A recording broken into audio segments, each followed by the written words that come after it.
Theo, you added this in here. Skate has been released. I feel You like we said have you've to been talk playing it about a it. lot. For sure.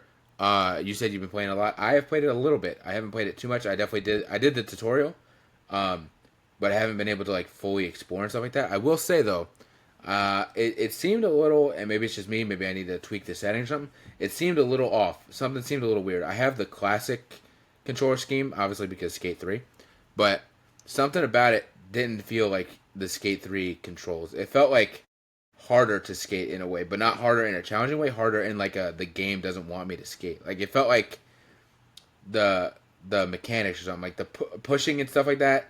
I feel like they say like push 4 times for max speed. I did not feel like I was going max speed. I've seen TikToks and Twitter posts about how people are finding ways to actually move around and traverse through the game without skating at all, and it's way faster than actually skating. Um, so that's my biggest takeaway is it seems a little uh, strenuous to actually skate a little bit. Uh, it could be that. There were some settings that I did tweak when I got further into the game, which are a little more like comfortable for like my playstyle. Because push for some reason is square, and I'm just like I don't feel comfortable with that. Can I make it X? And then I was able to make it X. I'm like this makes more sense to me.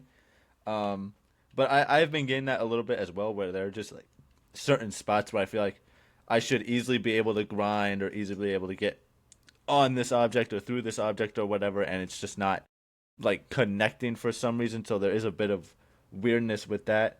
I've been seeing a lot of the movement stuff that you've been talking about of people just being able to like go twice as fast just by like rolling their body down the street than by actually skating and Right, whatnot. right. Obviously, there are all the stunt clips that have been coming out, which is always awesome to see. But I think it's a good start. It's they say it's early access because they're still trying to work on it and stuff like that, which I'm just like good because I feel like while there's definitely some improvements you need to make, especially like bug wise, there are also Mm-hmm. some things that I think need to be added to the game as well to keep it going for like longevity purposes outside of just the random challenges they have scattered around. I feel like Yeah. I see a lot of comments saying that Hall of Meat needs to be added, and I completely agree. I think that was one of the funnest parts of Skate 3, and I Yes, think it definitely needs to return for this new for release. sure. Yeah, I don't know if it's a me thing or what, but I also felt like once I finished the tutorial, I didn't know like what to do.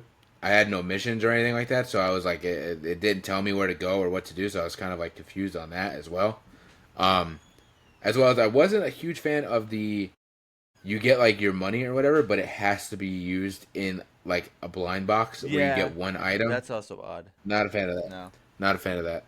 Especially in Skate 3 where you can you just unlock stuff as you get money and stuff like that, but you can unlock certain items that were branded items for DC or Volcom and things like that. Whereas this, it's like, yeah, no, if you want that, you got to buy like the V Bucks of it. If you want, use your in game money to go buy a blind box that I'm not even sure has actual branded clothing in it. I think it's just Most of generic it is. I think there are like a few stuff. things branded throughout like different boxes for different places. It's a very weird progression system that I don't really Yeah, care for a lot. not a fan of that.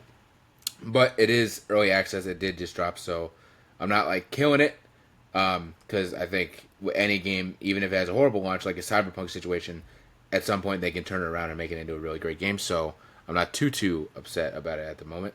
I do want to say though, I forgot to say this in my what I've been doing for the week because it's very recent.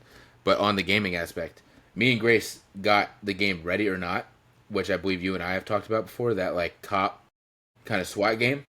We played a few of the like scenarios last night.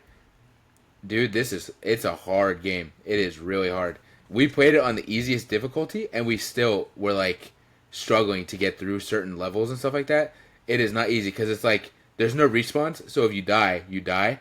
You have no indication of where anybody is. So like multiple times, me and Grace obviously we stick together and obviously we're calling things out and whatnot. But it'd be like, you know, Grace would be like handling somebody and I would like peek out the door and stuff like that. The coast is totally clear, but there's somebody else that I got. Like Grace is handling somebody, so I'll go into the hallway to deal with, kind of like arrest the other person. And multiple times I'll be mid arresting somebody, and someone will just pop around the corner and just kill me. And Grace can't do anything about it because Grace is like inside the room trying to deal with somebody else. It is not easy. So then I die, no respawn. So then Grace is just like stuck having to do this on her own, it is not easy, bro. It is a very hard game, even on the easiest difficulty. So yeah, that's something I've been playing. It's definitely fun, but very strenuous because you'll be pulling your hair out for sure.